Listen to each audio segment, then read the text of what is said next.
eu vou começar com isso, com o Bruno Covas. Bruno, é um prazer recebê-lo aqui, um dos candidatos a prefeito de São Paulo. A gente já ouviu o Márcio França, vai ouvir os outros prefeitos também. O presidente Jair Bolsonaro acabou de fazer um discurso lá com seus apoiadores naquela grade. Ainda bem que acabou essa entrevista da grade, que era uma entrevista horrorosa. Era só desaforo de um lado e a imprensa sendo chicoteada de outro, e ele também, e daí por diante. Não é? O cara já chegava cansado ali, você sabe o que é administrar. Já pensou todo dia que você chegasse na prefeitura, fosse alguém te perguntar alguma coisa, você podia dar uma resposta atravessada também. Eu nunca fui a favor daquele discurso na grade, sempre achei aquela entrevista da grade que eu achei uma aberração. Mas agora, foi uma coisa pensada com apoiadores. Quando o presidente vem e fala assim, olha, estão demorando demais em tomar decisões. No ano que vem, nós teremos 20 milhões de pessoas passando fome no Brasil. E aí pode ter distúrbio social. Quando eu digo distúrbio, é distúrbio mesmo. O povo sair na rua e tal. Isso o presidente dizendo. Isso ele pensou a noite inteira para falar. Ele não falou ali. E pensou com gente que falou com ele. Ele não falou ali de graça. E havendo distúrbio social e tal, não sei o que vai virar do Brasil, serão 20 milhões de pessoas famintas e distúrbio social, sabe como é que é, né? E outra coisa, se demorarem demais em tomar a decisão, quem vai tomar sou eu. Num país onde você depende não só do presidente, que é a figura principal, a principal autoridade, mas para ser um processo democrático você depende do Congresso e depende também do Supremo e daí por diante, os três poderes têm que estar em equilíbrio. Se não há equilíbrio, não há democracia. Esse discurso do presidente é uma ameaça, não é nem velada, ela é clara, mas me parece que retórica. Acho que o Bolsonaro, que foi eleito democraticamente, não faria isso, mas é um discurso pesado para começar o dia com o mercado do jeito que está. O senhor, como político já experiente que como é que o senhor encara esse discurso do presidente? Bom dia, prefeito. Bom dia, Datena, bom dia, ouvinte, bom dia porque você nos acompanha pela internet.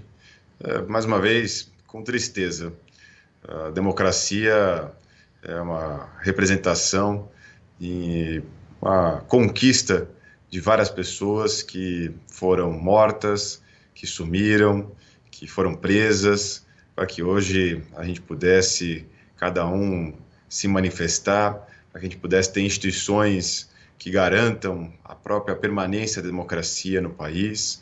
É uma pena que a gente vê alguém que chegou aonde chegou através do voto, através da democracia, fazer tão pouco caso de outras forças democráticas e legitimamente eleitas, como o Congresso Nacional, de instituições como o Judiciário, o Ministério Público, enfim. Acho que cabe um pouco a qualquer um de nós que temos representação popular, também fazer a defesa da democracia. É muito fácil fazer bravata, é muito fácil fazer discurso vazio, mas é a democracia que traz a garantia de que aquilo que é construído ouvindo todas as partes, deixando claro quais são todos os interesses que estão em jogo. Não é simples administrar num regime democrático, né? Aqui a gente também está suscetível a inúmeras pressões para fazer A ou B, para ter várias posições em relação ao mesmo problema. Você imagina a questão agora, por exemplo, do retorno às aulas por conta da pandemia do coronavírus, mas é a democracia que mantém viva a representação das pessoas, que mantém viva a possibilidade das pessoas opinarem e darem a sua opinião. A gente espera que o presidente e todos aqueles que estão lá através do voto popular também respeitem a população. Desrespeitar a democracia, no final das contas, é isso, é desrespeitar a própria população. No interior de Minas Gerais, eu chamei a atenção para um caso que chamou a atenção do Brasil e do mundo, do secretário de obras do prefeito, que é irmão do prefeito, já é um nepotismo, tomar um telefone celular de um candidato, um jovem, candidato à oposição, e matar o cara com 5 tiros. Logo depois, um discurso como esse do presidente da República. O senhor não teme que essa situação, no meio de uma pandemia, onde infelizmente a gente atinge mais de 1 milhão de pessoas mortas no mundo, o senhor não teme que essas eleições possam ser contaminadas pela agressividade em debates e embates e daí por diante? Bom, essa agressividade não é, infelizmente, novidade nesta pandemia. A gente viu casos pontuais, isolados assim, já no último embate eleitoral. Em 2018, essa agressividade já foi muito presente, né, com a quantidade de fake news, com a quantidade de agressões na rua, a quantidade de pessoas que batiam boca com os seus vizinhos, pessoas que voltaram a se falar, talvez só no Natal, familiares que brigaram porque um defendia a prisão do Lula, ou defendia o Lula solto, enfim. Infelizmente, as pessoas já de algum tempo vêm se desrespeitando, e isso a gente presencia não é só em debate político, isso a gente presencia na sociedade, as pessoas se desrespeitando. Claro que o momento de pandemia talvez tenha exacerbado um pouco isso, por conta da quantidade de dias que nós ficamos dentro de casa, essa preocupação muito próxima em relação à saúde. Olha, eu vou pegar o vírus, eu vou sobreviver, eu não vou sobreviver, mas infelizmente não é o caso isolado e não é só desta eleição. Se a gente pegar o histórico 2018, 2016, 2014, isso já esteve presente, né? Infelizmente, isso também é resultado de um discurso que vem presente no país já de algum tempo, das pessoas dividindo brancos e negros, homens e mulheres, nordestinos e sulistas, católicos e evangélicos, homossexuais e heterossexuais. Essa aposta nesta divisão, infelizmente, tem sido muito ruim para o país, e a gente vê isso se refletir em momentos como esse, em desrespeitos à democracia, a minorias, em desrespeito à dignidade humana. Tomara que a população, na sua grande maioria, não compactue com isso, não aposte na divisão como uma forma de manutenção dos extremos, né? Eu acho que há espaço, sim, para a gente poder apostar no diálogo, falar da importância de se juntar várias forças políticas para a construção de um consenso. Eu acho que também há um espaço político e é um pouco obrigação nossa falar disso e tentar olhar os bons exemplos também para que a gente possa ter um pouco mais de esperança, um pouco mais de fé. Estava pensando aqui num mundo de bilhões de habitantes, só 10 pessoas, de bilhões de habitantes, só 10 pessoas tiveram a experiência e a oportunidade histórica de administrar as 10 maiores cidades do planeta. O senhor está entre essas 10 pessoas. Não é? No mundo de bilhões de habitantes, só 10 tiveram a oportunidade de, durante um regime pandêmico, onde mais de 1 milhão de pessoas morreram, 23 milhões foram curadas, né? 33 milhões quase contaminados no mundo inteiro. Só 10 pessoas tiveram essa experiência. Essa experiência de administrar a cidade de São Paulo, que está entre as 10 maiores cidades do planeta, pode ser um fator positivo para o senhor em relação a obter o voto do cidadão paulistano nas eleições? Olha, nessa campanha, diferente dos demais adversários, a quem eu respeito muito, até pelo fato de estar aqui no cargo, eu não vou vender sonho, eu vou vender realidade. Eu não vou falar de uma possível, provável hipótese do que aconteceria, do que seria a cidade de São Paulo. Eu vou falar do que foi feito ao longo dos últimos 4 anos e o que me credencia a falar dos próximos 4, né, de como nós pegamos a situação na prefeitura já em 2017, um problema fiscal, com rombo orçamentário, a dificuldade que foi para botar as contas em dia, do empréstimo e da presença que estive em Washington no ano passado para poder pegar um recurso no BID de R$ 1 bilhão para investir na saúde, recurso que foi importante para que a cidade pudesse atravessar a pandemia nesse ano, ter administrado uma cidade com a dimensão continental que tem a cidade de São Paulo, com os números superlativos que nós temos aqui, e não ter deixado ninguém sem atendimento na cidade de São Paulo. Nós distribuímos 1.800.000 cestas básicas, entregamos 8 novos hospitais. A cidade não inaugurava um hospital novo desde 2007.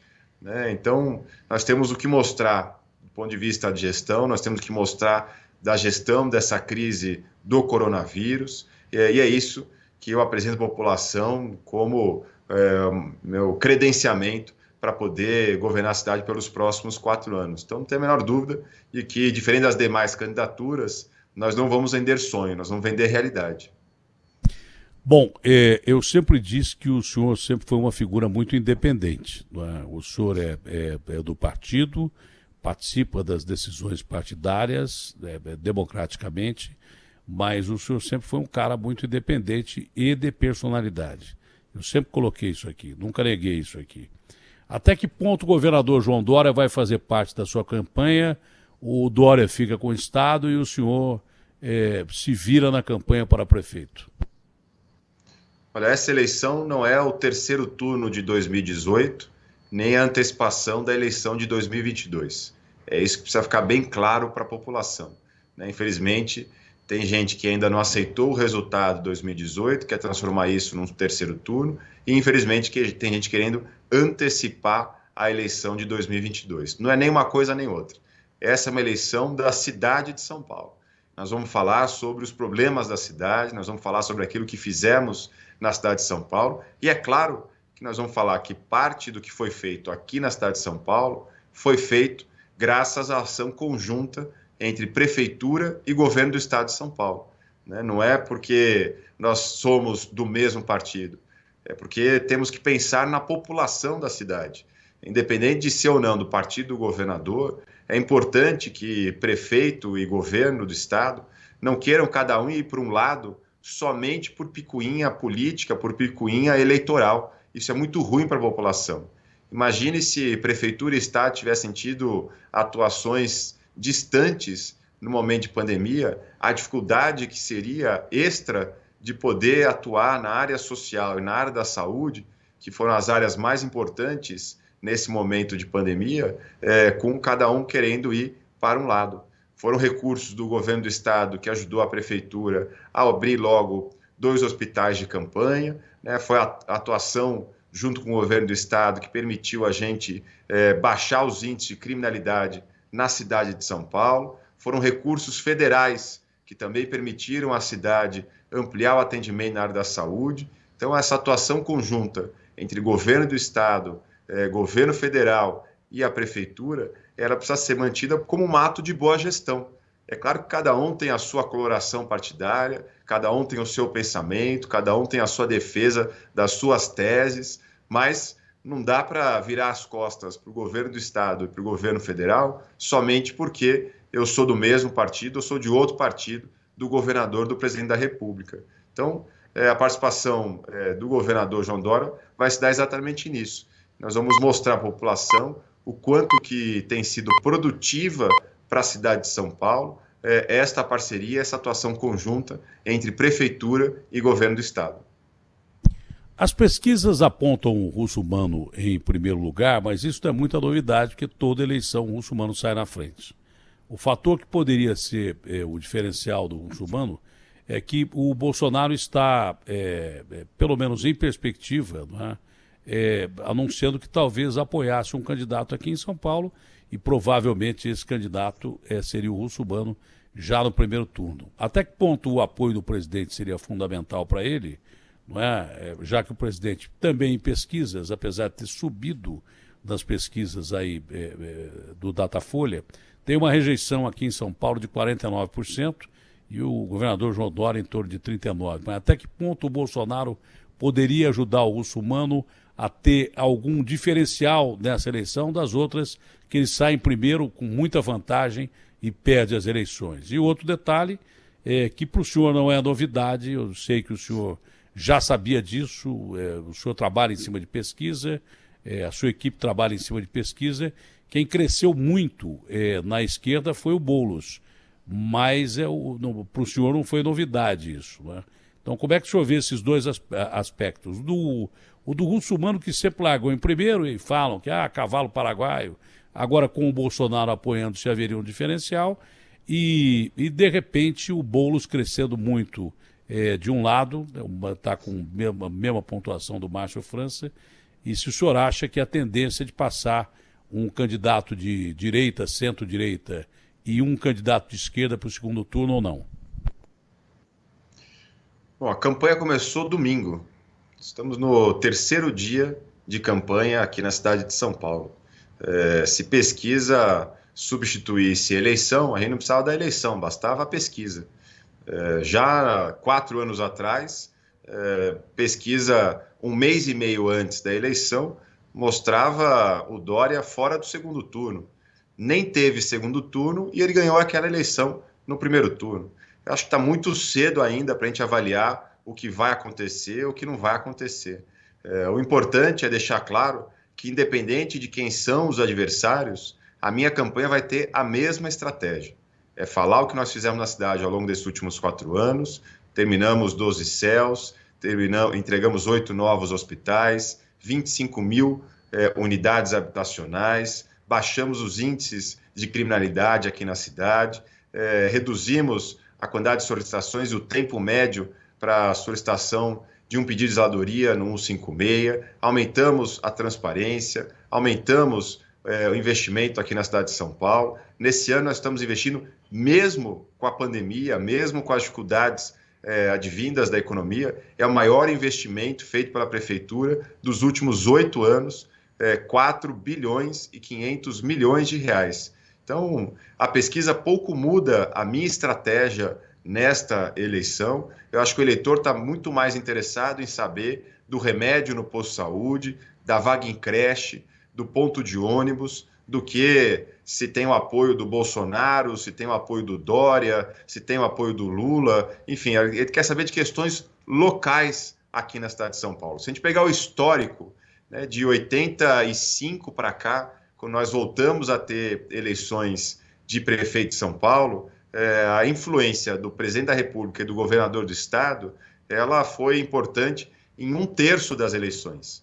Em 2/3, nós tivemos candidatos que não foram apoiados pelo presidente da República, pelo governador do estado. A questão local é muito mais importante do que qualquer questão macro. É claro que, por conta da dimensão da cidade de São Paulo, você tem muitas vezes leitura de tendências políticas do que pode acontecer 2 anos depois. Mas em 2016 o Dória foi eleito aqui, 2 anos depois o Alckmin ficou em 4º lugar na disputa presidencial no estado de São Paulo. Então, acho que não tem tanta importância assim, e para o eleitor ele quer saber das questões locais da cidade de São Paulo.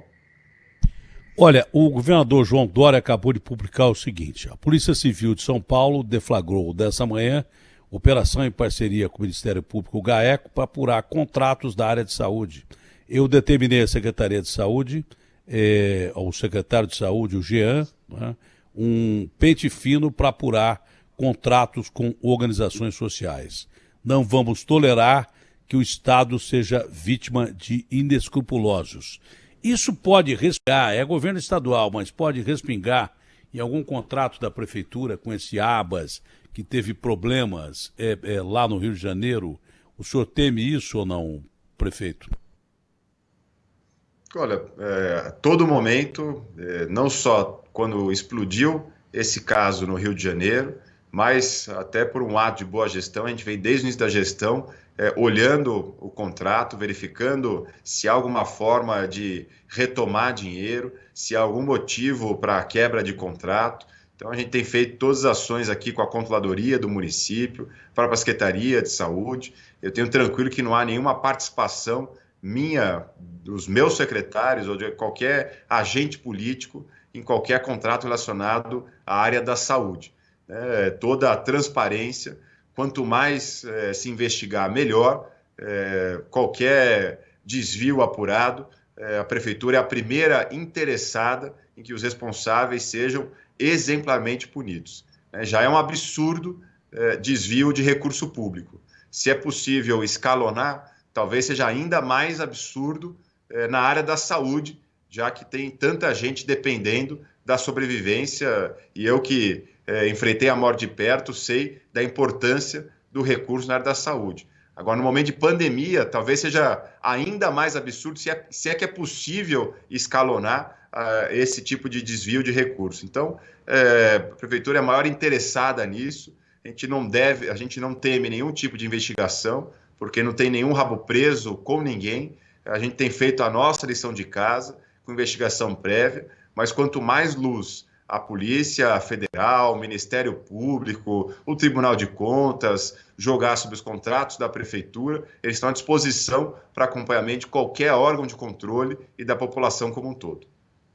A rede social é muito importante nas eleições, ficou provado isso na eleição passada, se bem que eu acho que na eleição passada, que o presidente Jair Bolsonaro ele superestimou a participação da rede social, né? Porque, na verdade, o Jair Bolsonaro ganhou porque a esquerda errou demais, né? Roubou demais e praticamente entregou o cargo de presidente da República ao senhor presidente Jair Bolsonaro. Mas a rede social é fundamental, é importante. Só que eu acho ainda que rádio e televisão, jornais, eu acho que tem a sua importância que sempre tiveram em eleições. E a Band, por exemplo, tem a grife dos debates, né? Que sempre foi, o debate é o primeiro e sempre conduzido pelo melhor jornalista do país, que eu acho que é o Fernando Mitre. O senhor já confirmou a participação no debate de quinta-feira na Band? Quinta-feira estarei aí com o maior prazer, grande orgulho. Mais uma vez, parabenizo o Sistema Bandeirantes por abrir esse período de debates, importante na democracia, permite de forma transparente que os candidatos se posicionem, né? Eu mesmo sempre defendi que, ao invés de horário eleitoral gratuito, deveria ter debate todo dia, a todo momento, todo instante. Acho que é a forma mais fácil do eleitor verificar quem é quem, o que pensa cada um, e mesmo com essa possível aí confusão de 11 candidatos debatendo, estarei lá presente, porque eu acho importante, é um momento grande da democracia, um momento grande da campanha, que os candidatos possam debater e possam dizer o que pensam e possam demonstrar suas diferenças de opiniões em relação aos problemas da cidade de São Paulo. Encurtando as perguntas, o senhor falou de volta às aulas, né, a possibilidade de cinemas e teatros, de uma pergunta só. Volta às aulas, nós estamos agora realizando um censo sorológico com todos os 770 mil professores e alunos da rede municipal, até para ter mais um dado para que a vigilância sanitária possa, com tranquilidade, determinar qual é o melhor momento. Todo mundo sabe da importância das voltas às aulas, né? Não é indiscutível esse ponto. Só que eu sou o responsável pela saúde de 2,5 milhões de alunos da rede municipal, estadual e privada aqui na cidade de São Paulo. A rede municipal está preparada para essa retomada, mas será somente quando a vigilância autorizar que isso vai acontecer aqui na cidade. Em relação à área cultural, os protocolos sanitários já estão assinados, nós só agora dependemos da entrada do município na fase verde para que eles possam retomar as atividades aqui na cidade. Assim que o município for classificado na fase verde, os protocolos já estão assinados e eles podem voltar a funcionar no dia seguinte. Rússia suspendeu aulas de ontem para hoje em várias escolas, França a mesma coisa, Espanha também a mesma coisa. Em casos onde há contaminação por bairros, excesso de contaminação atingindo fase maior do que é aceitável, as aulas estão suspensas porque foram motivo dos chamados rebotes, né, que já estão se tornando segunda onda lá na Europa. A respeito de segunda onda, não se previa essa segunda onda, que já é uma realidade. E lá está difícil trancar as pessoas, que ninguém quer voltar mais para casa. Mas mesmo assim há confusão da política sobre a economia e também sobre a patologia, né, sobre a ciência. Lá a confusão é grande. Um dos maiores partidos da Espanha é contrário ao fechamento de Madrid. Já tem 1 milhão de pessoas em quarentena em Madrid, com polícia, inclusive, fazendo essa quarentena, e querem fechar Madrid totalmente. O PP, que é o partido político lá da região de Madrid, não quer. O senhor acha que aqui haverá necessidade de uma retroação dessa política de confinamento ou de quarentena? Bom, primeiro lamentar, porque o vírus não é de esquerda ou de direita. O vírus é uma realidade científica. Então, querer partidarizar essa questão, né, é um absurdo e cria, inclusive, uma confusão na cabeça das pessoas. Bom, mas então eu fico em casa, não fico em casa, eu sou seguidor desse ou daquele político, eu preciso acreditar no vírus, eu desacredito no vírus. Quer dizer, é uma questão científica isso. Nós só começamos a reabrir a atividade econômica aqui na cidade de São Paulo em junho, quando o índice de prevalência era de mais de 10%. Né, muito superior a vários países europeus, como a França e a própria Espanha, que você mencionou, que começou a reabrir a atividade econômica com um índice de prevalência de 4%, 5% da população. Então, a gente esperou um pouco mais para poder ter tranquilidade de não retroceder. E é exatamente isso que vem acontecendo. Nós já estamos com 17 semanas seguidas com redução do número de óbitos aqui na cidade de São Paulo. Né? Ou seja, em nenhum momento a gente teve que voltar por conta de aumento do número de casos, internações e óbitos aqui na cidade de São Paulo. Se isso acontecer, nós estamos preparados para poder ter que retroceder. Mas, graças a Deus, por conta das precauções que nós tomamos, mas, acima de tudo, pelo envolvimento da população e do setor privado, a gente não teve que retroceder. O setor privado veio assinar os protocolos sanitários com a prefeitura, a grande maioria da população ainda está utilizando máscara, ainda está respeitando o distanciamento. Né? Se não fosse essa grande maioria, a gente certamente não estaria colecionando esses bons índices na cidade de São Paulo, de não ter tido retrocesso na cidade ao longo desses últimos meses. Prefeito, a sua assessoria, apesar da Fernanda que ter sido repórter minha lá no Cidade Alerta, ela é muito brava comigo, como a assessoria do Dória. Está pedindo para eu encerrar a entrevista, mas eu não posso encerrar se eu não falar dos pernilongos que ontem quase me levaram lá do estúdio da Bandeirantes. Eu tive que pegar até uma raquete. Porque além da pandemia, porque parece que só existe a pandemia, nós enfrentamos os problemas habituais da cidade. Né? E já pensou uma epidemia de dengue em cima de uma pandemia? Até que ponto a prefeitura está preocupada com isso? E o que é que está fazendo para acabar com os pernilongos que estão zoando a gente e que transmitem doenças? Né? Até que ponto a prefeitura está pensando nisso? A prefeitura tem realizado a sua parte com a limpeza de córregos, bueiros. O Estado tem feito a sua parte com a limpeza dos rios Tietê e Pinheiros, que são responsabilidades do Estado.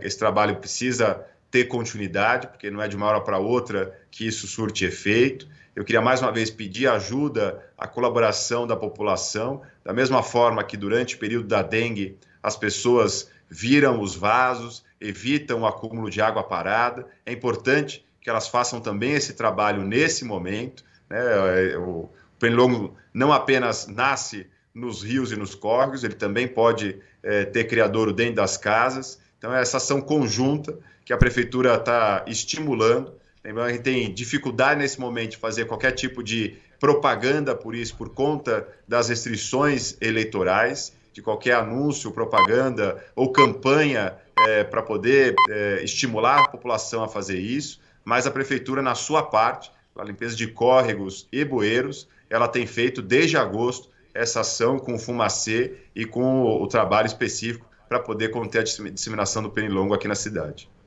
Agora é a última pergunta mesmo, que eu sei que o senhor é um cara muito sério, principalmente em relação às suas secretarias e principalmente em relação à saúde na pandemia. A gente tem feito sucessivas denúncias aqui contra uma diretora do Hospital da Vila Nova Cachoeirinha. Vários problemas já apresentados aqui, não resolvidos. Até outro dia nós tínhamos aí o ar-condicionado quebrado no hospital, com bebês aí enfrentando na neonatal, com problema já, temperatura de 33 graus, né, o que é inadmissível numa UTI neonatal, médico reclamando de não poder operar numa sala com 40 graus, que é absolutamente ambiente que tem probabilidade de infecção, o próprio médico falando isso aqui. E há possibilidade aí de quebra de recorde de temperatura de quarta manhã para frente. Já foi tomada alguma decisão em relação a essa senhora que está administrando a Vila Nova Cachoeirinha? Já está sendo apurado? Porque o Edson desapareceu. Nosso Edson Aparecido virou Edson Desaparecido. Eu estou perguntando por ele faz tempo e até agora nada. E continuam os problemas lá, prefeito. Sim, já solicitei ao secretário Edson Aparecido que troque a diretora do hospital. Infelizmente não deu conta de resolver com a agilidade necessária esses problemas. A grande parte dos problemas já foram corrigidos, mas é preciso encontrar alguém com mais motivação, mais garra, para poder fazer a gestão daquele espaço. Lembrando que aqui, gestão de hospitais públicos são cargos que a gente pode preencher somente com pessoas concursadas da rede, então a gente tem que encontrar dentro da própria rede esses nomes, mas já solicitei a ele que possa fazer a troca da diretora lá do hospital. Parabéns ao senhor pela sua decisão, foi um ótimo papo, fica com Deus, saúde e boa sorte, que vença o melhor. Tchau, Bruno. Obrigado, Atena, um grande abraço a você, prazer falar mais uma vez com você.